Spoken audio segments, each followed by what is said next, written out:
안녕하세요. 골드만삭스입니다. 오늘은 인도의 원주민, 인도의 원래 그 옛날 고대부터 살고 있던 드라비다족, 그 다음에 이제 이 드라비다족을 원주민들을 남쪽으로 몰아내고 인도 북부를 계속해서 지배를 했던 아리안족에 대해서 알아보겠습니다. 그 다음에 이 북쪽에서 내려와서 인도의 원주민인 드라비다족을 남쪽으로 몰아내고 인도를 계속 지배했던 아리안족이 어떤 민족인지, 그리고 이들이 그 원주민들을 통치하기 위해서 어떤 계급 제도를 만들었죠. 그게 이제 카스트 제도가 되겠습니다.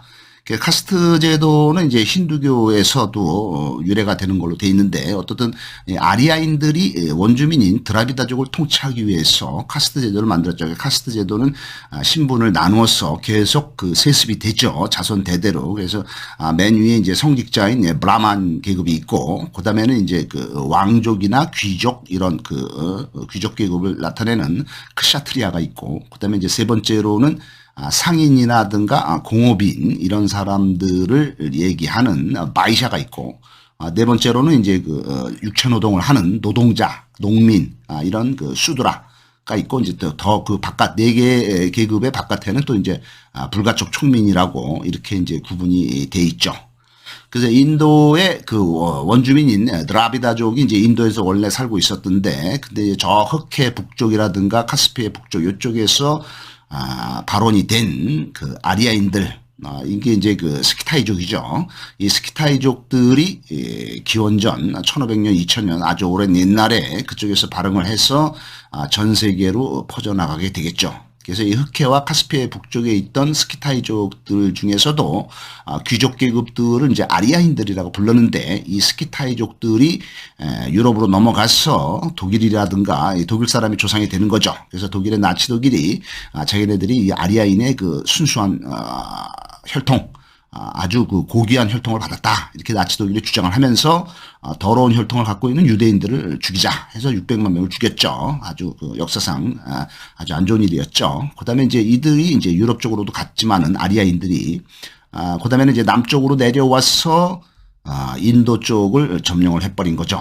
그다음에 이제 저 동쪽으로 또 계속 진출을 해서 중앙아시아에 그 이제 그 중앙아시아 쪽에서 이제 그 소구드인이 됐죠. 그다음에 이제 또 더 동쪽으로 넘어간 사람들은 지금 중국의 가장 북쪽에 있는 신장 위구르 자치구 이쪽까지도 진출을 한 것이 아리아인들이 되겠습니다.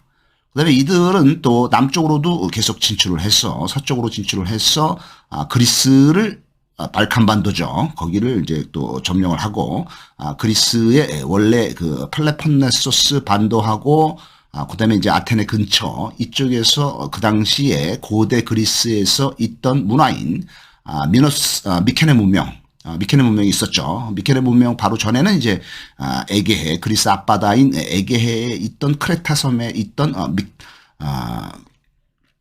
그 미노스 문명이 있었죠. 미노스 문명, 크노소스 문명이라고 하죠.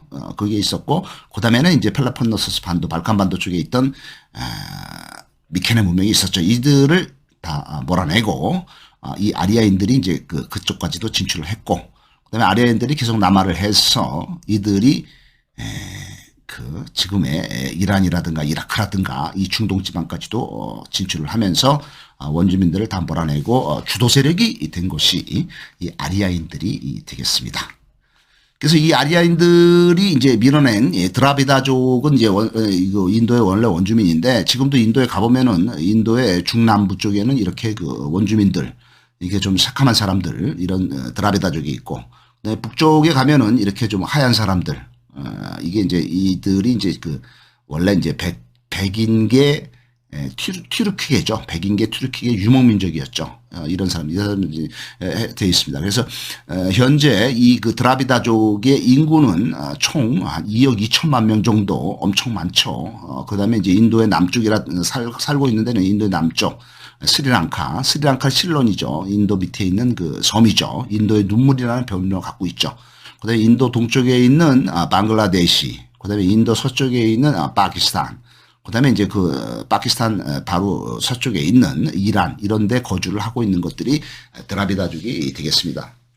북쪽 인도에 살고 있는 아리아인과는 유전적으로 확연히 틀리게 되어 있습니다. 그다음에 이들은 또 연관이 있는 게 메소포타미아 쪽이 이제 그 옛날에 메소포타미아 문명이 있어요. 메소포타미아가 이제 지금은 이제 그 이라크가 되겠죠. 메소포타미아 문명을 이루고 있던 게 동쪽에 있는 티그리스 강, 그다음에 이제 서쪽에 있는 유프라테스 강, 요 유역에서 이제 메소포타미아 유역이 있었죠. 그다음에 이제 이 그 강들의 이제 하류 지방에 처음에 메소포타미아 문명이 시작이 된 것이 이제 수메르 문명이 되겠죠. 그다음에 이제 그 엘람 문명이라는 것은 뭐냐면은 요 그 바로 그 동쪽에 지금 지금 그 메소포타미아 지역이 이제 이라크고 동쪽에는 이제 이란이 있죠. 그 이란의 가장 그 서남쪽, 그러니까 그 바로 이라크하고 국경을 접하고 있는 부분, 아니면은 그 이제 페르시아만 연안, 그러니까 가장 서쪽이죠. 이란에 거기에 있던 문명이 이제 엘람 문명이 되겠습니다. 이 엘람 문명 사람이라든가 이 메소포타미아 수메르 문명 사람들은 그 지금 이란 바로 위에가 그 카스피해가 있죠. 그 카스피해가 있고 그다음에 이제 그 이라크 그 위쪽에 이제 흑해가 있죠. 그래서 이제 이 흑해와 카스피해 사이를 이제 우리가 코카소스라고 하죠. 카카스라고 그러는데 이 카카소스 쪽에 있던 구릿빛 피부, 그러니까 이쪽의 사람들이 약간 그 북쪽에 이제 그 저 흑해와 카스피해 북쪽에는 이제 하얀 백색의 그 튀르크계 이제 그 백색 유목민족이 살았고, 그 밑으로 남쪽으로 내려와서 카스피아와 흑해 사이에 남쪽의 그 코카소스 지역, 이쪽에는 좀 이제 구릿빛 피부, 좀 까무잡잡한 사람들이 많이 살고 있는데, 이 사람들이 그 메소포타미아의 수메르 문명이라든가 엘람 문명을 만들었고 밑으로 내려왔어. 이 사람들이 또 동쪽으로 이동을 해서 인도의 고대 민족이 되었다. 그래서 이 사람들은 까무잡잡하다, 이렇게 이제 되겠습니다. 그래서 이 사람들은 피부가 검고 키가 조그맣고 코가 납작한 걸로 되어 있습니다. 이들이 드라비다족이 인도 남쪽으로 내려와서 그 당시에 고대 인도에서 설립한 국가가 가장 유명한 국가가 촐라 왕조가 되겠죠.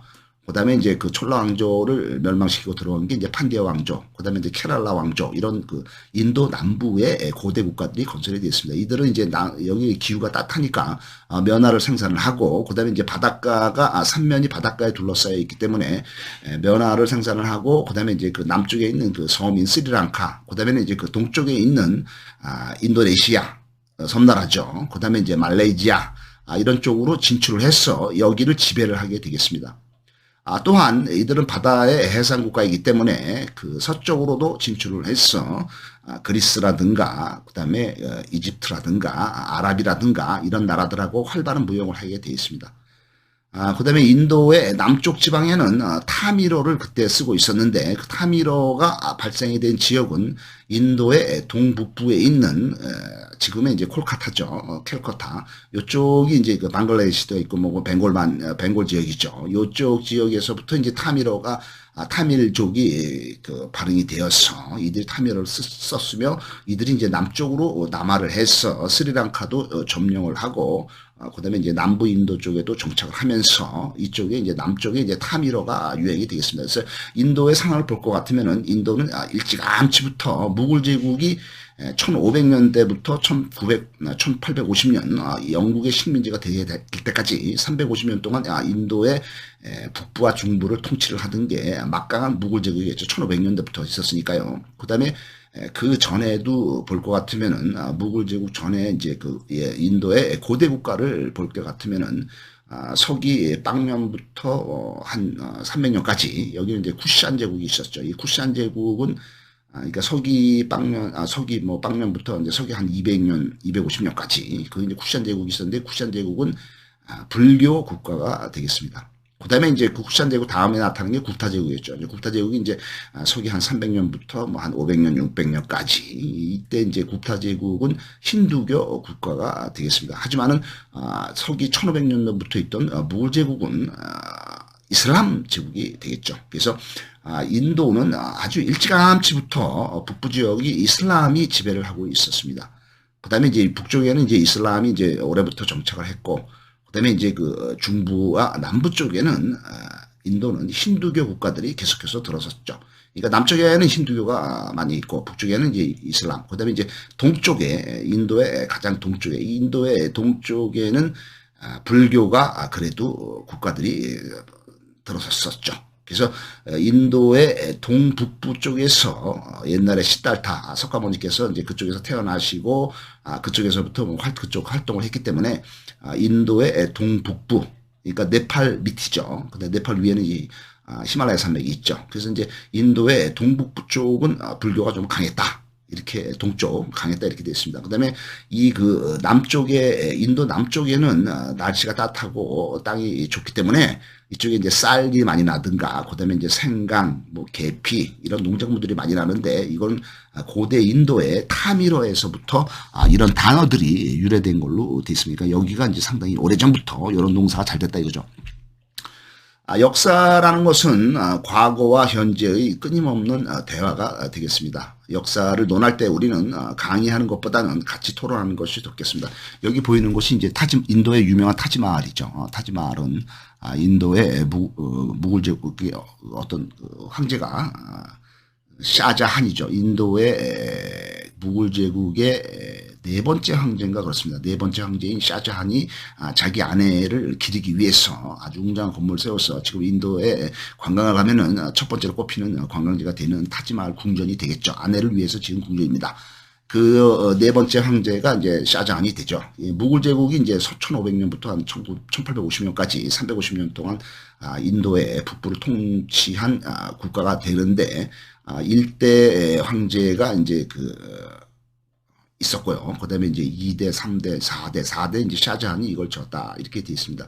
그 3대 황제인 악바르 때 이제 이제 영토 확장을 많이 했죠. 그래서 이제 상당히 강력한 국가가 되었고, 초대 황제는 바부르가 되겠습니다. 이 바부르가 되는데, 이 바부르가 이제 그 인도 북부의 출신이 아니라, 인도에서부터 더 북쪽에 올라가면은 인도의 서쪽에 이제 파키스탄이 있고, 그 다음에 이제 그 북쪽에 아프가니스탄이 있죠. 이 아프가니스탄 출신이 이제 바부르가 되겠습니다. 그러니까, 인도는 북쪽 지역은 역사 내내 고대로부터 진행이 되었을 때, 북쪽에 있는 아프가니스탄 지역, 이쪽 지역에서 많이들 내려와서 인도 북쪽을 통치한 걸로 되어 있습니다. 그러니까 아프가니스탄이라든가 파키스탄이 옛날부터 이미 중앙아시아와 더불어서 아랍의 그 이슬람으로 개종을 했기 때문에 이쪽은 상당히 이슬람이 강한 지역이 되겠습니다. 그 영향을 받아서 인도 북부도 오랫동안 이슬람의 영향을 받게 되겠습니다. 그 힌두교가 원래 있던 인도의 종교의 힌두교가 이슬람 밀려서 인도의 이제 남쪽으로 이제 쫓겨난 거죠. 그래서 인도의 카스트 제도는 신분, 계층, 집단의 지위를 자손 대대로 세습하는 제도가 되겠습니다. 집단의 정치력, 경제력, 사회력 이런 문화에 기인을 하면서 계층 간의 이동은 없는 것이 되어 있습니다. 그래서 맨 위에 브라만 사제계급과 왕족과 그 행정을 담당하는 귀족계급 크샤트리아, 그 다음에 이제 그 밑에 이제 평민인, 농민이나 상인 같은 사람들은 바이샤 이렇게 돼서 이 부분이 이제 아리아인들이 되겠습니다. 북쪽에서 내려온 민족이죠. 그 다음에 이제 맨 밑에의 그 피정복민, 육체 노동을 하는 사람들, 노동자들, 이런 사람들을 수드라라고 그러는데, 이거는 원주민이 드라비다족이 계급을 받게 되어 있습니다. 브라마는 제사를 지내는 성직자이며, 크샤트리아는 정치공사를 담당하는 군이나 관료, 왕까지 포함되어 있습니다. 바이샤는 생산을 담당하는 평민이기 되겠으면서 상인이라든가 농민이라든가 수공업자, 자장농, 그 다음 만우법전에서는 농업상업 목축예술가로 한정을 하고 있습니다. 그 다음에 가장 낮은 계급인 수두라는 생산과 육체노동을 담당하는 천민도회가 되겠습니다.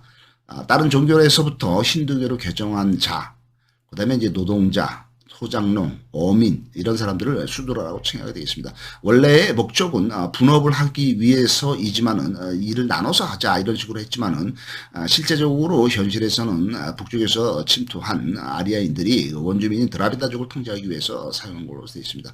이 계급제도 밖에 더 천한 민족이 있는데 이 사람들은 불가촉 촌민이라고 하죠. 이 사람들은 이제 파리아라고 하겠습니다. 이 파리아들은 지역을 포함해서 격리 수용되면서 접촉이 금지되는 자유가 많이 제한되는 사람들이 되겠습니다.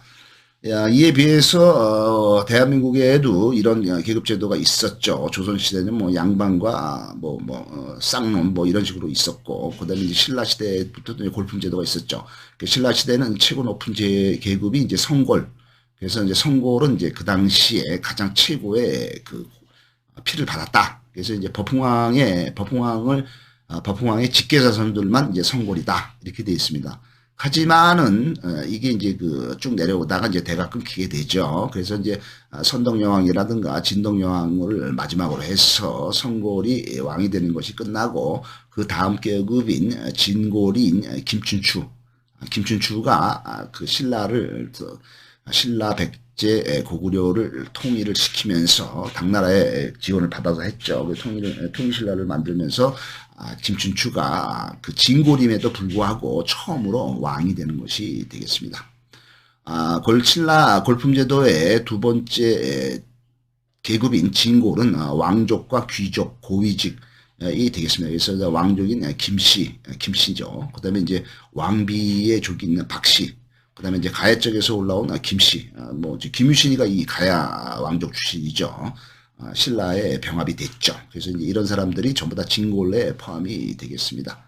그 밑에 계급으로는 육두품이 있죠. 육두품은 능력이 있는 지식인들을 말하며 신라 시대 때 길을 못 펴던 이 사람들은 나중에 그 왕건이 고려를 창건하면서 고려의 귀족층으로 이제 그 계급 상승을 하게 되죠. 그 다음에 이제 삼두품이 있는데 이 삼두품은 그 밑에는 다 평민으로 되어 있습니다.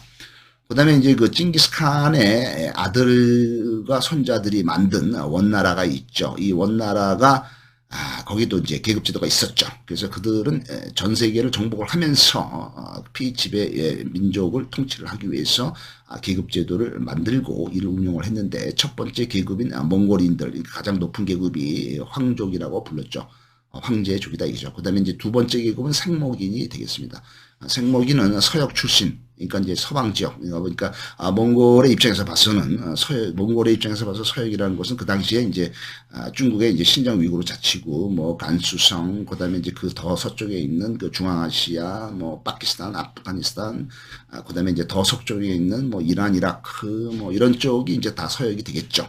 이 서역에서 많은 똑똑한 사람들을 채용을 해서 이 사람들을 고위 관리를 쓰면서 이들한테 두 번째 계급을 준 것이 생목인이 되겠습니다. 이 생목인들이 상당히 똑똑해서 많은 중요한 원나라의 일을 보좌를 했다 이렇게 되어 있습니다. 그 다음에 이제 세 번째 계급은 이제 한인이라고 돼가지고 한인은 이제 그 하급 관리가 되겠습니다. 이 한인에 속하는 하급 관리가 군인이 되겠으면서 이 한족에 속하는 것은 이제 중국 사람인 한족. 그 다음에 이제 그 북쪽에 있던 오랑캐, 거란족, 그 다음에 이제 동쪽에 있던 여진족, 그 다음에 이제 그 또 우리 고려 사람들, 이런 사람들 전부 이제 세 번째 계급인 한인이라고 불렀죠. 네 번째 가장 낮은 계급에는 남인이 있었습니다. 그러니까 징기스칸은 이제 남쪽에 사는 사람들은 좀 우습게 본 거죠. 그래서 네 번째 남인이 있는데 이들은 이제 생산을 담당을 하게 됐습니다. 그래서 남송, 중국의 남쪽에 있던 남송 출신의 화중, 화남의 한족과 중국에 있는 많은 소수민족이 되겠습니다. 중국에는 소수민족이 많죠. 지금도 한 뭐 50개 소수민족이 있죠. 그래서 뭐 저족도 있고 강족도 있고 그 소수민족들이 상당히 많죠.